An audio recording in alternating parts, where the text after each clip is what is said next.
अगली जो ग़िज़ा है, वो है एग, जिसको अंडा बोलते हैं। हम सब इससे फ़ैमिलियर हैं। इसमें हम अलग-अलग एनिमल का अंडा इस्तेमाल कर सकते हैं, जैसे मुर्गी का, तीतर का।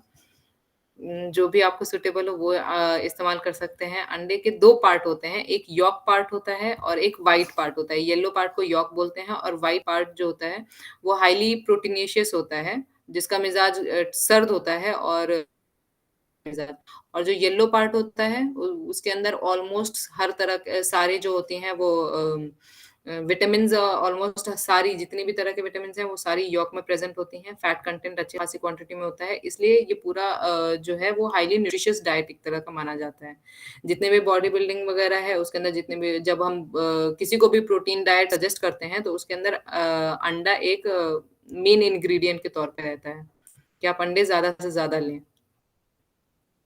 अगली ग़िज़ा है वो है कहवा, जिसको जो एक अरेबिक कॉफ़ी के नाम से जानी जाती है।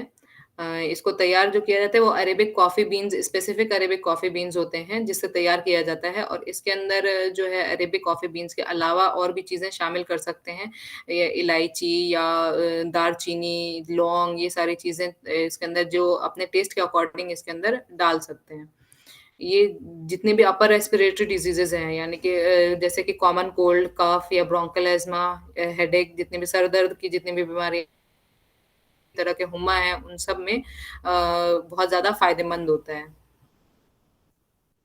प्रिपरेशन के लिए इसको तैयार कैसे करते हैं, तो पहले हम एक पैन में पानी ले लेते हैं, उसको अच्छे से बॉयल कर देंगे। जब वो हल्का-सा बॉयल होने लगे, तो उसके अंदर हम कॉफ़ी बीन्स डाल देंगे।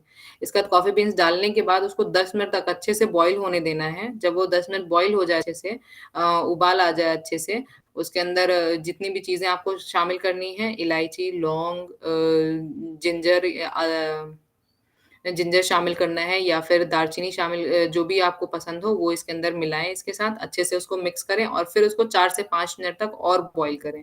जब वो अच्छे से बॉयल हो जाए, अच्छे से उबल जाए, उसके बाद हमें इसको आँच को बंद कर देना है और फिर उसको सेटल डाउन होने के लिए थोड़े दिन उसको छोड़ देना है 1 मिनट के लिए, ताकि वो अच्छे से सेटल डाउन हो जाए। उसके बाद अपने फ्लेवर के हिसाब से जो आपको पसंद हो, चाहे रोज़ वाटर यानी कि गुलाब का पानी जो होता है वो इस्तेमाल करना है, वो इस्तेमाल करें। सैफ़्रॉन यानी कि ज़ाफ़रान जो होता है उसको बहुत पसंद तो वो अगर शामिल करना चाहें तो उसको शामिल करें और फिर उसको सर्व करें।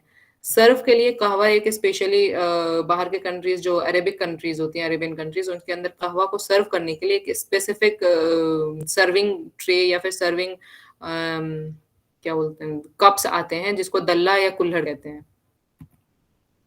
इसको बेसिकली हमने देखा ऊपर जो भी हम कॉफ़ी तैयार करते हैं, ये बहुत ही ज़्यादा कड़वी होती है इसके अंदर क्योंकि हम ना शुगर शामिल कर रहे हैं, ना हनी शामिल कर रहे हैं, कहीं पे भी कुछ भी नहीं होता। तो ये कड़वी होती है इसलिए इसको ट्रेडिशनली डेट्स के साथ सर्व की जो मेन ग़िज़ा होती है वो खजूर होती है। तो खजूर इंसान बहुत ज़्यादा नहीं खा सकता है, इसलिए खजूर और कहवा इन दोनों को साथ में सर्व किया जाता है।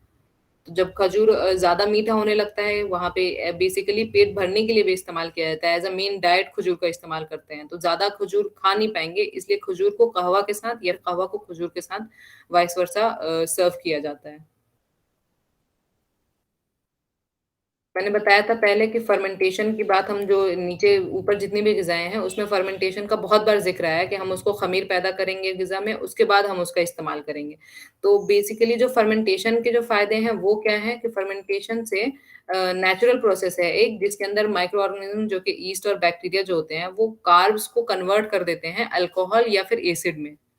तो जो उसके अंदर बेसिकली कार्ब का जो कार्बोहाइड्रेट्स जो होते हैं वो कार्बोहाइड्रेट के फॉर्म में ना होके अल्कोहल या एसिड्स के फॉर्म में प्रेज़ेंट होते हैं, जो कि फ़ायदेमंद होते हैं। कार्बोहाइड्रेट की एक अलग ही वो होता है कि नुकसान होता है कि जो शुगर कंटेंट जो शुगर के डायबिटीज़ मेलिटस के जो पेशेंट्स होते हैं, वो ज़्यादा कार्बोहाइड्रेट कंज़्यूम नहीं कर पाते हैं। तो वो ये सारी चीज़ें हम इस्तेमाल कर सकते हैं, उनके लिए फर्मेंटेड फूड बहुत ज़्यादा फ़ायदेमंद होता है। हेल्थ बेनिफिट्स इसके बहुत सारे हैं, डाइजेस्टिव सिस्टम को इम्प्रूव करता है, डाइजेस्टिव हेल्थ को इम्प्रूव करता है क्योंकि प्रोबायोटिक्स इसके अंदर प्रेज़ेंट होते हैं। आईबीएस इरिटेबल बाउल सिंड्रोम जो होता है उसके लिए बहुत फ़ायदेमंद है। डायरिया, गैस, ब्लोटिंग या कॉन्स्टिपेशन जितनी भी गैस्ट्रिक डिज़ीज़ेज़ हैं, जितनी भी डाइजेशन से रिलेटेड जितने भी डिज़ीज़ेज़ हैं, उसमें बहुत ज़्यादा इम्प्रूवमेंट दिखाता है, जितने भी फर्मेंटेड फूड्स होती हैं वो। इम्यूनिटी को बूस्ट करता है क्योंकि प्रोबायोटिक है जो कि इन्फेक्शन इन्फेक्शन को या कॉमन कोल्ड को कम करता है और rich source of vitamin C, iron और जिंक इसके भी रिच सोर्स होता है, इसलिए ये इम्यूनिटी को एनहांस करता है। ये खुद तो ईज़िली डाइजेस्टेबल है और साथ-साथ जो भी हम ग़िज़ा इसके साथ लेते हैं, उसको भी डाइजेशन में उसकी डाइजेशन के लिए भी बहुत ज़्यादा हेल्प होता है। एक बदरका के तौर पे हमारे यहाँ यूनानी में एक बदरका बोलते हैं कि मतलब साथ में लेके जाने को। तो ये खुद तो सरीर-ओ-नफूज़ है ही और साथ में जो भी हम इसके साथ ग़िज़ा लेंगे, वो उसको अपने साथ लेके एब्ज़ॉर्ब होता है। तो ये ईज़ियर टू डाइजेस्ट होता है और साथ में उसको भी डाइजेस्ट करता है, जो भी ग़िज़ा हम लेंगे। ईज़िली ब्रेक डाउन हो जाता है ये, जैसे कि लैक्टोज़ होता है, लाइक लैक्टोज़ इंटो ग्लूकोज़ और गैलेक्टोज़ आसानी से कन्वर्ट हो जाता है। अदर इसके बेनिफिट्स में क्या है कि एंग्ज़ायटी में बहुत फ़ायदेमंद है, डिप्रेशन, वेट लॉस और जितने भी हार्ट डिज़ीज़ेज़ हैं, उसके लिए बहुत ज़्यादा फ़ायदेमंद होता है। ये सारी हमने ग़िज़ा की बात कर ली कि जितने भी ग़िज़ा हमारे यूनानी बुक्स में मेंशन्ड हैं सारे तो नहीं बोलूँगी मैं लेकिन मोस्टली इसके अंदर आ गए हैं।